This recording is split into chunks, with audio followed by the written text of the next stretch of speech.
In case you missed it, there's a new MESBG book that came out, and while it is becoming increasingly difficult to ignore that the continuous flood of additions and rebalancing that comes along with each of these supplements, along with the increasing cost and reliance on regular FAQs and erratas, are a gross negative on the hobby that is making the game less comprehensive and inviting, similar to how the rest of the GW games, which are being priced for other existing hobbyists and making it more difficult for new hobbyists on board, ultimately appearing to be moving towards a potential crash of the hobby. I mean, I'm just so excited.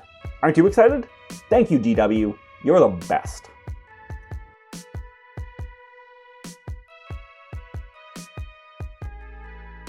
But seriously, while I'm not crazy about the whole supplement model Games Workshop has been going with lately, there has been some really cool stuff released through them. I also skipped a couple of them now and don't overly feel like I'm desperately missing out, only really picking ones that have something specific in them I want to play. Like this one. The Defense of the North book has been a long time coming, and while all the new Easterling, Dale, and Erebor stuff is really cool, I was most interested in the 2 new Orc models. Specifically Razgush, as he lets you include spiders and other Mirkwood beasties in a Mordor army. Basically, the thematic idea here is that this guy was the Orc in charge of the forces of Mordor stationed in Mirkwood during the War of the Ring. And once that sunk in for me, I got really into it. Firstly, I already have a bunch of spiders and such, so I have the start of the army already. But secondly, the modeling possibilities of really weird and creepy Mirkwood themed orcs was just too fun not to do. The idea was for them to be kind of wild, but still more regimented and well equipped than the hunter orcs say. Perfect. Also, Mirkwood is a really sick and diseased forest, so bringing that into the models to make that kind of twisted and weird look really worked for me. However, while I had a clear image in my head, I was having a bit of trouble translating that from my brain to an actual concrete image. But then, when scrolling around online, I found these pictures showing just how good the new Hobgrots from the Dominion box worked alongside the Mordor orcs. I still have that whole set sitting on my shelf, and those models were my least favorite part of it, so let's go. With that out, I grabbed a bunch of other kits and started to smash them together. This mainly consisted of the Hobgrot's torsos with Uruk legs, and different heads and weapons.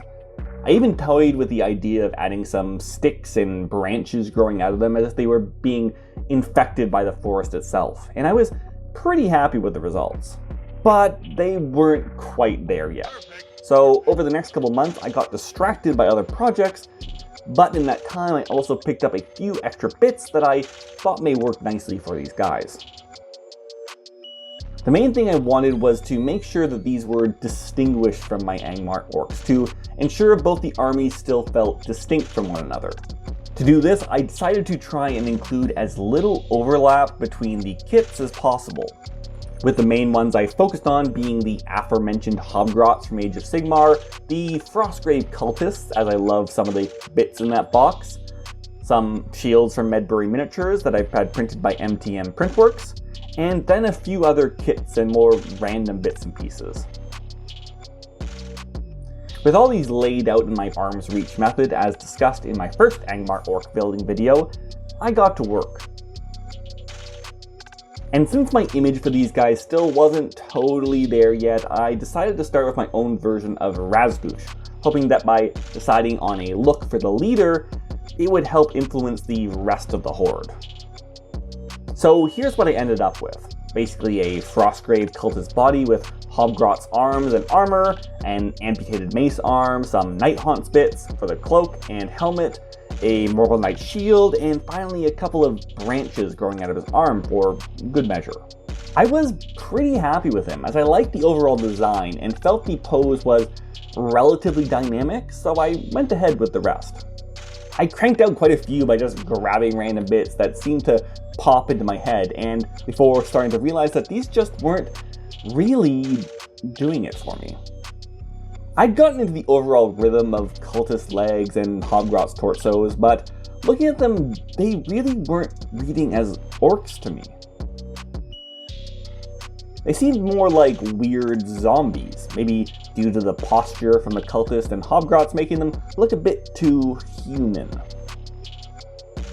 I honestly started to get kind of discouraged at this point, and went back to my books to try and get my ideas together finally. But then I made this guy, and it just clicked. He's just so weird, and yet absolutely adorable. He's basically the reverse of what I was doing before, using the hobgrot legs with the cultist torso and arms, and a skeletal head I think came from an older Skaven model or something. Size and pose here has so much personality and really looked different than the other stuff I'd done. It made me think of some of those really weird early concepts for the goblins and orcs from Lord of the Rings before they settled on their overall direction. And so I just kept pushing it, going for a wider range of shapes and sizes than I had before, and even bringing in another kit I had been thinking about for a while, the 40k Poxwalkers. At first glance, this might be a bit too out there, but looking over them closely, there's not too much specifically sci-fi about them, and the deformed and grotesque bodies really reminds me of the wilder Goblin Town stuff, and fits perfectly into the diseased nature of the army that I was trying to go for.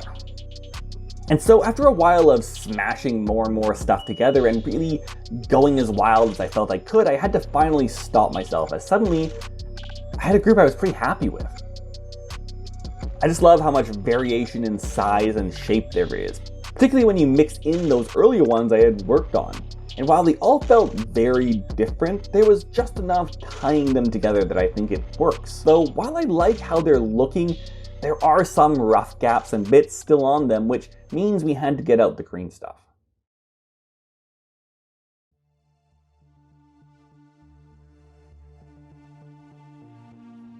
This was mostly just filling in a little gap here and there, but I also used it to add some extra straps and bits of cloth to better hide the joints between different bits and pieces.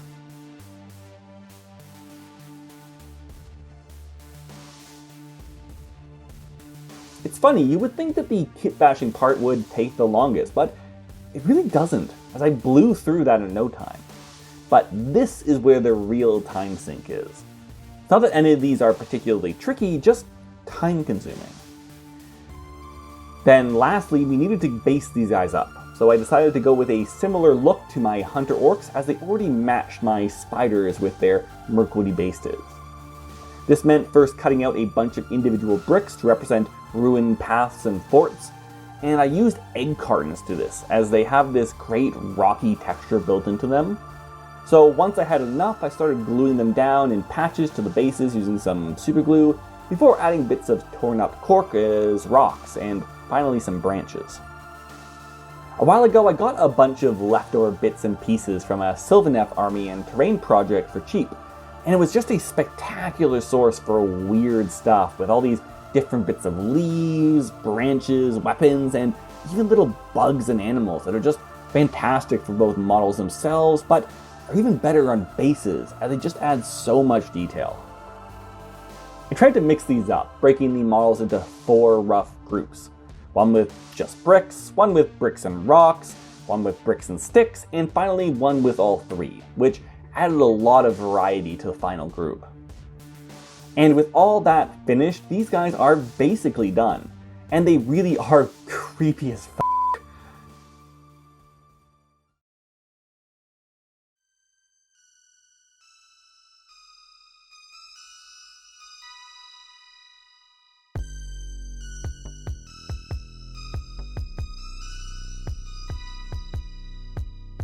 The weirder proportions, spikier armor and weapons, and wild variety in sizes just really hits that twisted vibe I was trying to go for. Maybe I went a bit far, but I don't think so.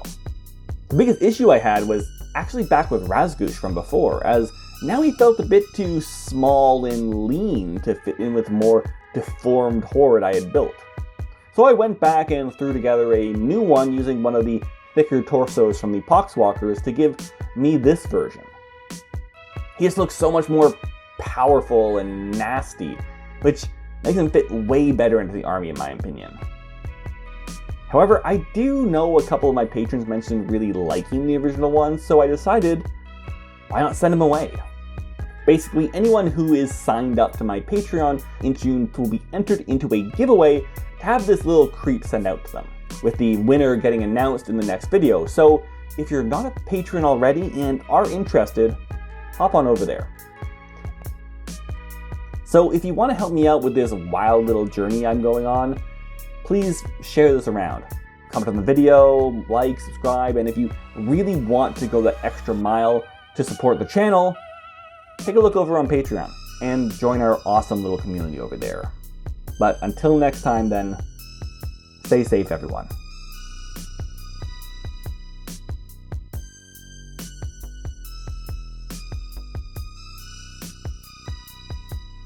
And speaking of spawning little orcs, we're making something of our own.